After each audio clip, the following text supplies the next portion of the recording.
तो भारत का एक और दुश्मन मारा गया। लश्कर तैयबा से जुड़ा एक बड़ा आतंकवादी पाकिस्तान के सिंध में ढेर कर दिया गया।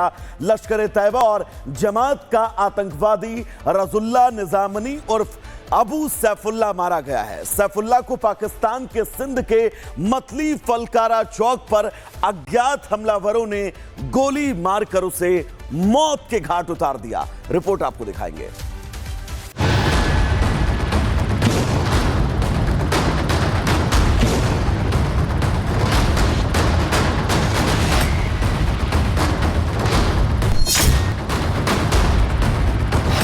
भारत के खिलाफ साजिश रचने वाले और भारत के खिलाफ जहर उगलने वालों के जनाजे उठ रहे हैं।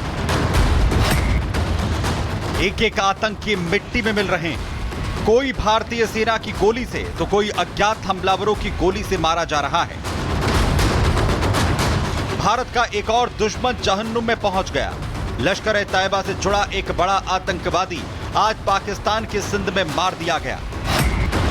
इस आतंकी का नाम सैफुल्ला और मोहम्मद सलीम बताया जा रहा है और यह नेपाल में लश्कर तैयबा का पूरा मॉड्यूल संभालता था। इसका मुख्य काम लश्कर की आतंकवादी गतिविधियों के लिए कैडर और आर्थिक मदद मुहैया कराना था और पिछले काफी समय से यह नेपाल में लश्कर तैयबा का काम देख रहा था। सैफुल्ला ही नागपुर में आरएसएस मुख्यालय पर हुए हमले का मास्टरमाइंड था। इसकी पाकिस्तान के सिंध प्रांत के बदीन जिले के माटली तालुका में अज्ञात हमलावरों ने गोली मारकर हत्या कर दी।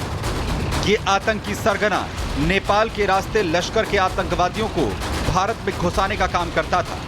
लश्कर तैयबा के जमात नेता रजुल्ला निजामनी की जो है गोली मारकर हत्या कर दी गई है। वो अपने घर से निकले जरूर थे मतली कस्बे पे जाने के लिए, लेकिन उसी दौरान बीच में कुछ अज्ञात हमला वहां पे पहुंचते हैं, पिस्टल निकालते हैं और ताबड़तोड़ फायरिंग करना शुरू कर देते हैं। और ऐसी जानकारी है कि इनकी मौके पर ही मौत हो चुकी है, लेकिन अब फिलहाल जो है पुलिस मौके पर मौजूद है और आरोपियों की जो तलाश है वो यहाँ पर की जा रही, क्योंकि इससे पहले भी कई जो अटैक है, कई भी लोगों की जो हत्याएं हैं वहां पे हमलावरों द्वारा की जा चुकी है। सैफुल्ला लश्कर के ऑपरेशनल कमांडर आजम चीमा और बाबाजी का खास सहयोगी था। नेपाल में ये विनोद कुमार के नाम से ऑपरेट कर रहा था और इसने एक नेपाली युवती से शादी भी कर रखी थी। फिलहाल सिंध में ही अज्ञात हमलावरों ने इसे जहन्नुम में पहुंचा दिया और भारत के एक बड़े दुश्मन का खात्मा हो गया। Bureau report, Republic Bharat. तो भारत का एक और दुश्मन मारा गया। लश्कर तैयबा से जुड़ा एक बड़ा आतंकवादी पाकिस्तान के सिंध में ढेर कर दिया गया। लश्कर तैयबा और जमात का आतंकवादी रजुल्ला निजामनी उर्फ अबू सैफुल्ला मारा गया है। सैफुल्ला को पाकिस्तान के सिंध के मतली फलकारा चौक पर अज्ञात हमलावरों ने गोली मारकर उसे मौत के घाट उतार दिया। रिपोर्ट आपको दिखाएंगे।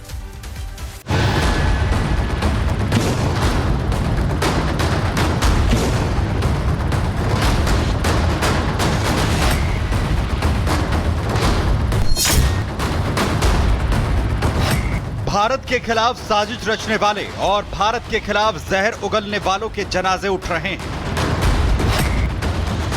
एक एक आतंकी मिट्टी में मिल रहे हैं। कोई भारतीय सेना की गोली से तो कोई अज्ञात हमलावरों की गोली से मारा जा रहा है।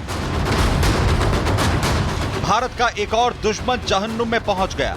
लश्कर तैयबा से जुड़ा एक बड़ा आतंकवादी आज पाकिस्तान के सिंध में मार दिया गया।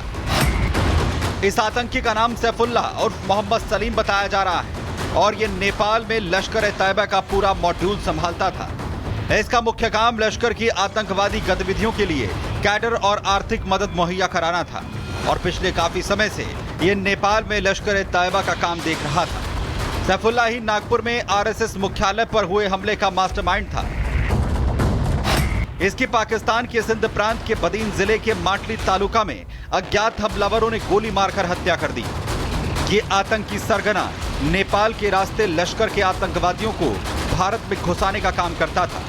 लश्कर तैयबा के जमात नेता रजुल्ला निजामी की जो है गोली मारकर हत्या कर दी गई है। वो अपने घर से निकले जरूर थे मतली कस्बे पे जाने के लिए, लेकिन उसी दौरान बीच में कुछ अज्ञात हमलावर वहां पे पहुंचते हैं, पिस्टल निकालते हैं और ताबड़तोड़ फायरिंग करना शुरू कर देते हैं। और ऐसी जानकारी है कि इनकी मौके पे ही मौत हो चुकी है, लेकिन अब फिलहाल जो है पुलिस मौके पे मौजूद है और आरोपियों की जो तलाश है वो यहाँ पर की जा रही, क्योंकि इससे पहले भी कई जो अटैक है, कई भी लोगों की जो हत्याएं हैं वहां पे हमलावरों द्वारा की जा चुकी है।